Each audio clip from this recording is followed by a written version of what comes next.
They said I was too old. Too old to change. Too old to grow stronger. Too old to dream bigger. I used to believe them.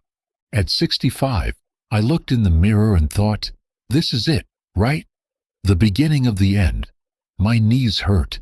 My sleep was a mess. I was carrying around weight, not just on my body, but on my heart. Regret. Disappointment. A quiet sense that I had missed my window, and then something shifted. Not all at once, but gradually. A voice inside me whispered, what if they're wrong? What if aging isn't a slow decline, but a slow refinement? We don't say wine gets old. We say it becomes fine. We don't say gold gets dull. We say it gets polished. So I decided to challenge everything I thought I knew about growing older.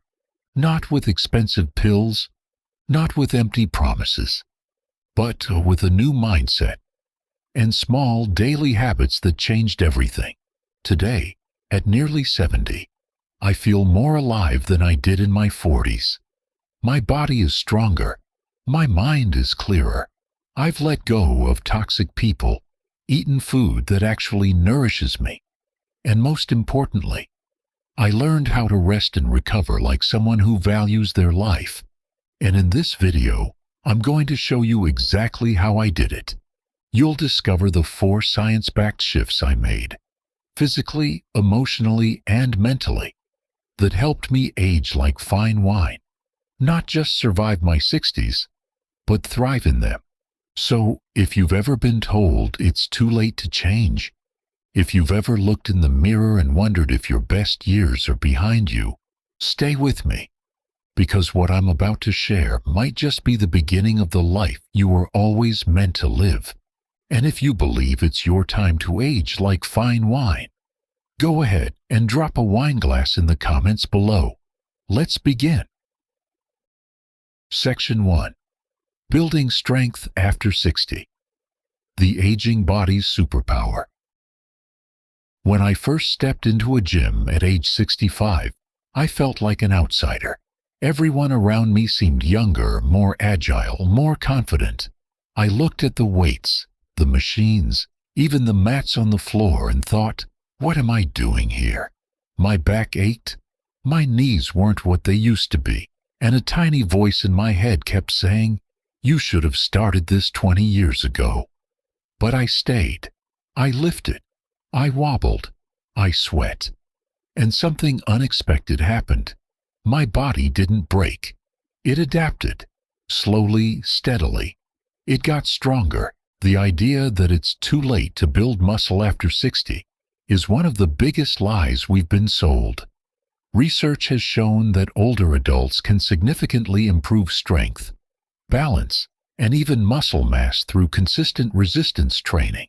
A study published in the Journal of Gerontology revealed that people in their 70s and 80s gained comparable strength improvements to those decades younger just by sticking to a regular strength program. And it's not just about lifting weights for vanity or size.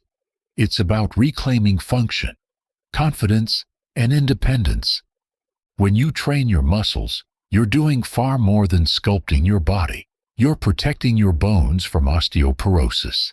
You're improving insulin sensitivity and blood sugar control. You're reducing the risk of falls and fractures.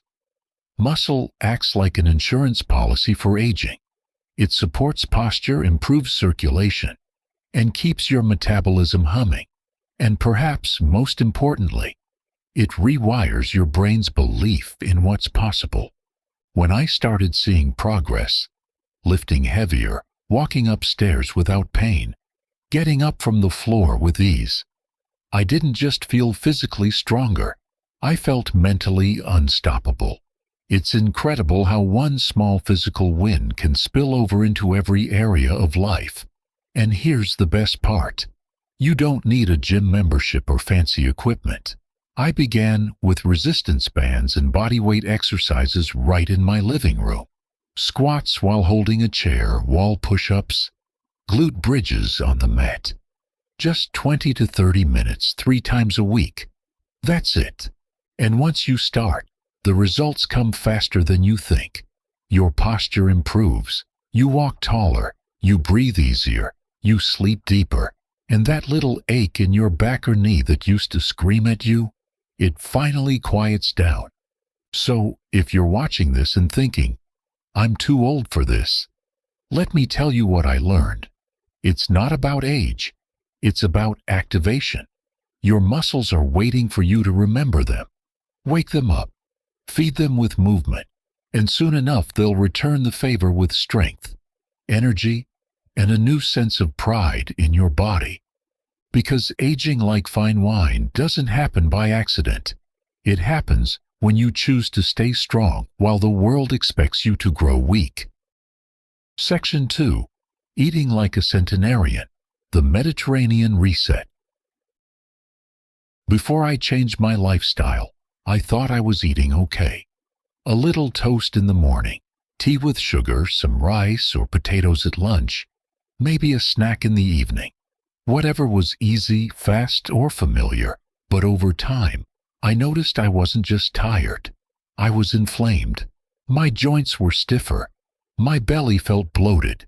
My energy crashed by mid-afternoon. And worst of all, my doctor started using words like pre-diabetic and borderline hypertension. That was a wake-up call. It wasn't just about what I was eating. It was about what I wasn't giving my body. That's when I stumbled upon the Mediterranean diet, not as a fad, but as a philosophy. It wasn't restrictive, complicated, or trendy. It was simple, wholesome, balanced, olive oil instead of processed fats, fresh vegetables and herbs with every meal, whole grains, legumes, nuts, and seeds, fish a few times a week, and a much more mindful approach to eating. Less sugar, less fried food, fewer preservatives, and zero guilt. Science backs this up. The Mediterranean diet isn't just good for you. It's been shown to reduce the risk of heart disease, stroke, type 2 diabetes, and even cognitive decline. In fact, regions like Sardinia and Icaria, two of the world's longest living communities, follow this eating pattern religiously. And it's not just the food, it's how they eat, slowly, together, with gratitude and presence. Within 2 weeks of switching to this style of eating, I felt a difference. My digestion improved, my afternoon crashes disappeared, my skin looked better, I slept deeper, and I didn't feel deprived. I felt nourished. Every meal became an act of self-respect. If you want to start, you don't have to overhaul your kitchen overnight. Just begin with 3 changes. First, swap your cooking oil for cold-pressed extra virgin olive oil. Second, add at least 1 cup of vegetables to every meal. Third, replace refined carbs with fiber-rich grains like brown rice, oats, or barley. That alone can shift your energy, improve your gut health, and reduce inflammation. Food is medicine, but only if you treat it that way. After 60, your body becomes more sensitive to what you feed it. Every meal is either fueling your strength or feeding your symptoms. The Mediterranean Reset helped me reconnect with my health and my heritage. It taught me that aging like fine wine requires the right ingredients, nutrients that keep your heart strong, your brain sharp, and your body vibrant. You don't need magic supplements or the latest weight loss hack. You just need real food, eaten with intention. Trust me, when your body is no longer at war with your plate, everything else begins to fall into place. Section 3. Releasing what weighs you down. Toxic people. Heavy past. No one tells you how heavy emotional baggage becomes as you age. It's not just the creaking joints or the graying hair. It's the unresolved relationships, the bitterness you swallowed to keep the peace, and the people you've outgrown but still carry with you out of habit or guilt. I didn't realize how much emotional weight I was hauling around until it started showing up in my body. Tension in my neck that wouldn't let go.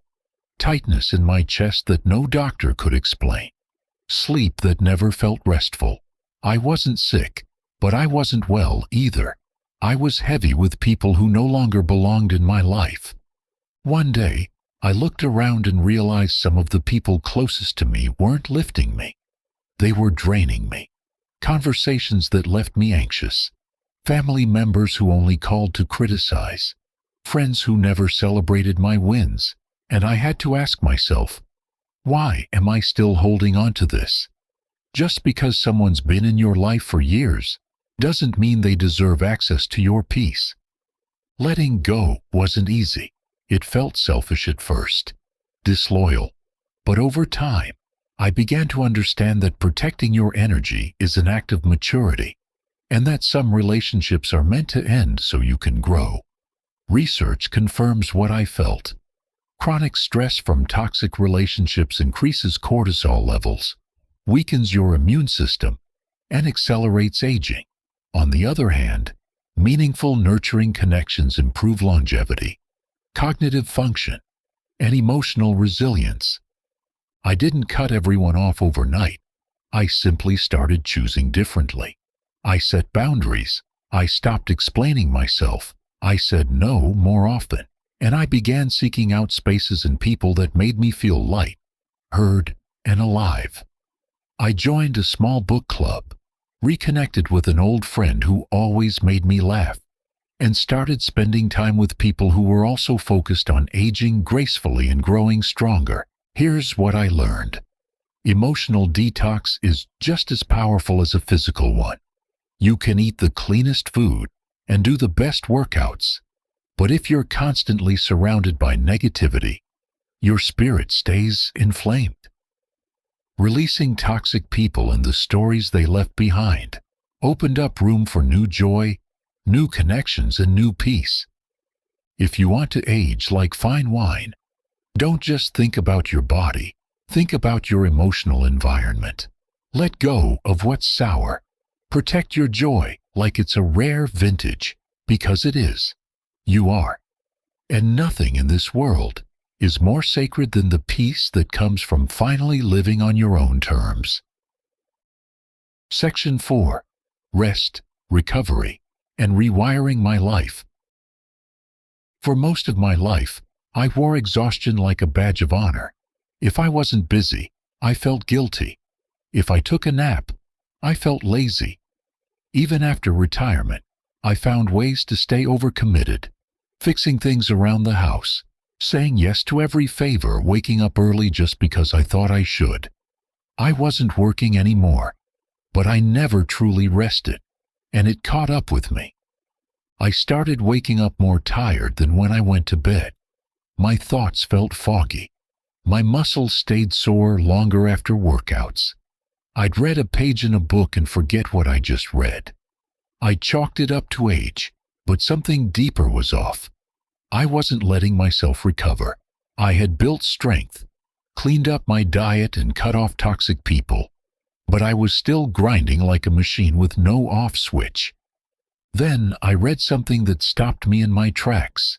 You don't get stronger during workouts. You get stronger during recovery. That one sentence flipped everything. I realized rest isn't a break from progress.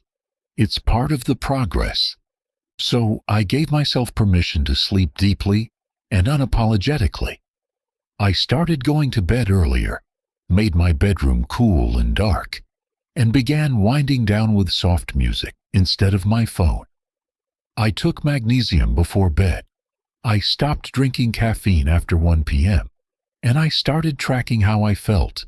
Not just how many hours I slept, but how rested I felt waking up.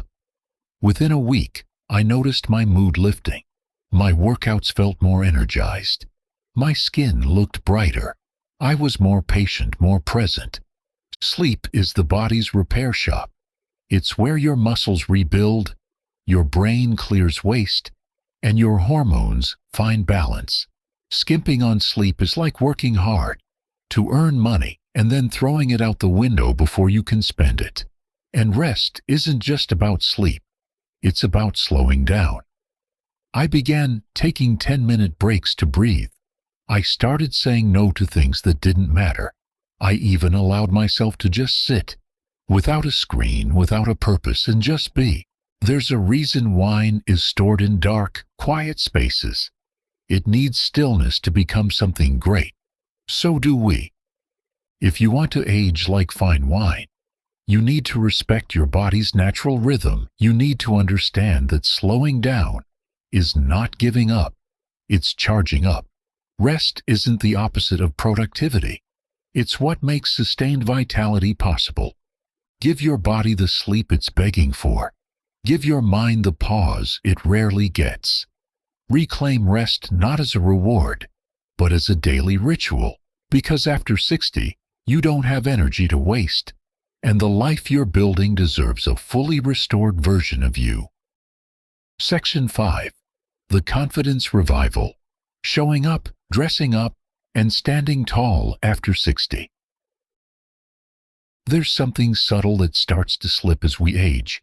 It's not just the energy or the sharp memory or even the firm skin. It's the confidence. That quiet power to walk into a room, stand tall, and feel good in your own presence. For many people over 60, that part begins to fade. Not overnight, but slowly. It starts with little things. You stop wearing the clothes you used to love. You avoid mirrors. You hesitate before accepting an invitation. And before long, you find yourself shrinking.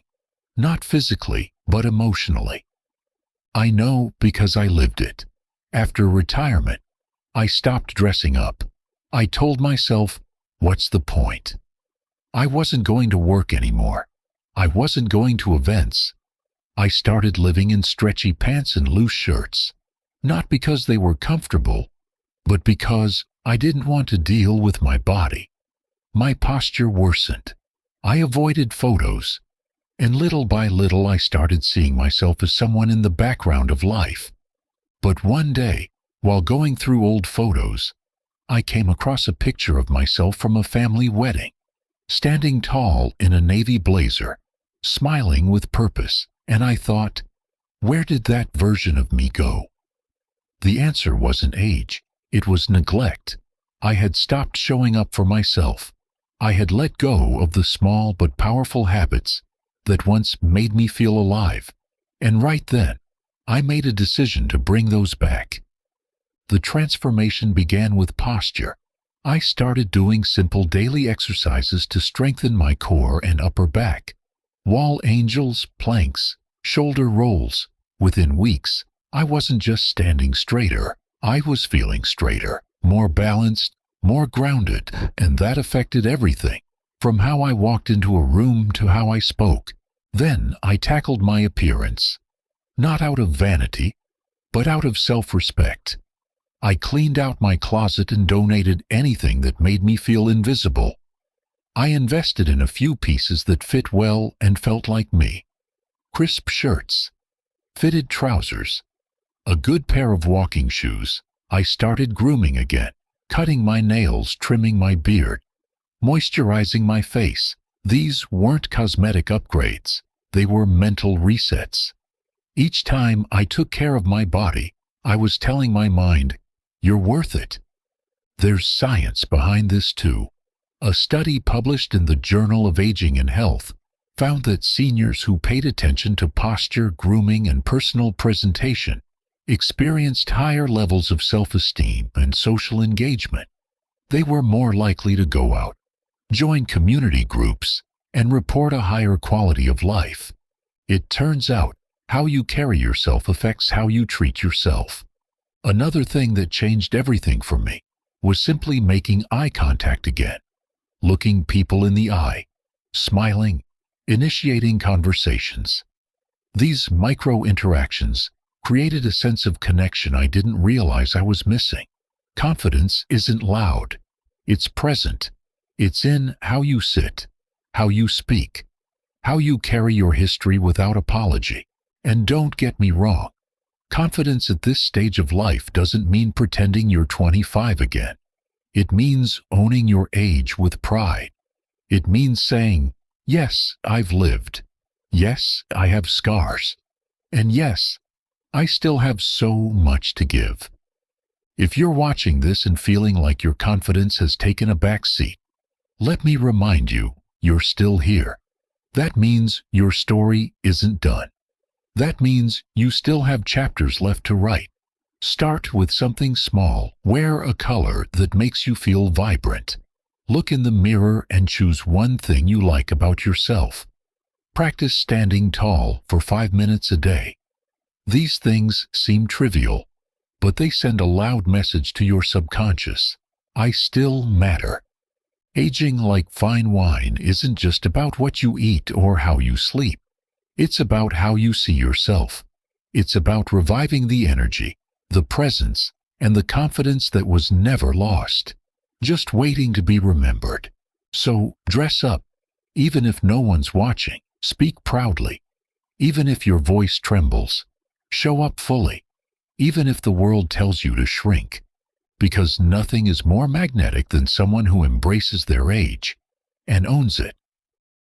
Section 6. The Fine Wine Mindset. Why aging is a privilege, not a problem. Somewhere along the way, society sold us a story that youth is everything, and aging is a slow march into invisibility. You see it in advertisements, in the way people talk about getting older like it's a burden or something to dread. Wrinkles are bad. Gray hair must be covered. Retirement is the end. But what if we've had it backward all along? What if aging isn't a decline, but a reveal? What if the years don't take away who you are, but peel away what you're not? And what if growing older isn't a curse, but a privilege that millions never get to experience? That's the shift I made, the mindset that changed everything. I call it the fine wine mindset. It's not about pretending to be young. It's about realizing that age doesn't lessen your value, it concentrates it. Think of wine. The longer it ages, the more complex, layered, and interesting it becomes. It absorbs the flavors of time. It develops depth. It doesn't rush. It matures slowly, patiently. Until one day, it's not just good, it's rare. That's what aging can be like, if we choose to see it that way. When I adopted the fine wine mindset, everything changed. I stopped chasing who I used to be and started embracing who I was becoming. I stopped saying, I'm too old for that, and started asking, why not now? I began to see aging not as something to fight, but something to honor. And it's not just about emotion. It's deeply rooted in research too. Studies show that people who maintain a positive view of aging live an average of 7.5 years longer than those who view it negatively. That's right. Your beliefs about aging can literally affect your lifespan. And not just how long you live, but how well you live. People with a fine wine mindset report less stress, better health, and more purpose in their later years. So, how do you develop this mindset? First, shift your self-talk. Stop using phrases like I'm too old or it's all downhill from here. Replace them with curiosity. What's next for me? Or how can I grow through this?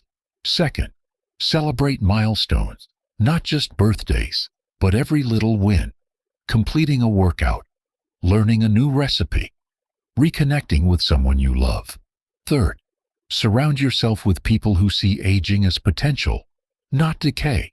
Whether it's a walking group, an online community, or even the senior fit family right here, we become like the people we spend time with. Another part of the fine wine mindset is focusing less on what's fading and more on what's rising. You may have less speed, but more patience, less instant memory, but more wisdom. Maybe you don't bounce back as fast, but you break down far less often. You've lived, you've loved, you've failed, forgiven, and risen again. That experience doesn't make you less relevant. It makes you irreplaceable. You start to realize that time didn't take your shine. It polished it. Your laugh lines tell stories. Your silver strands speak of seasons survived. Every stretch mark, every scar, every weathered part of you is not damage. It's detail, like a vintage label, earned, not printed. So, no, aging is not the enemy. Fear is. Denial is. But once you step into your years with presence and pride, everything becomes richer. I challenge you, right now, to claim this next chapter not as a slowdown, but as a deepening. A fine wine doesn't try to be young. It embraces its flavor. It owns its age. And so can you. If you're still watching, I want you to type, "I am aging like fine wine" in the comments right now. Say it proudly. Say it for yourself. Say it for the version of you that once doubted if aging could be beautiful. Because it can be. And with the right habits, the right mindset, and the right community, it already is. You're not past your prime. You're just becoming your most refined version. Conclusion. You're not too old. You're just ripening. They said I was too old to start over, too old to lift weights, too old to eat differently, too old to walk away from the people who hurt me, too old to change. But here I am, stronger, lighter, sharper, and more at peace than I've ever been, not in spite of my age, but because of it. You see, aging isn't a slow decline. It's a slow refinement. Just like the finest wines don't rush their process, neither should we. What we become in our later years is not the leftover of our youth. It's the result of how we've chosen to care for ourselves over time.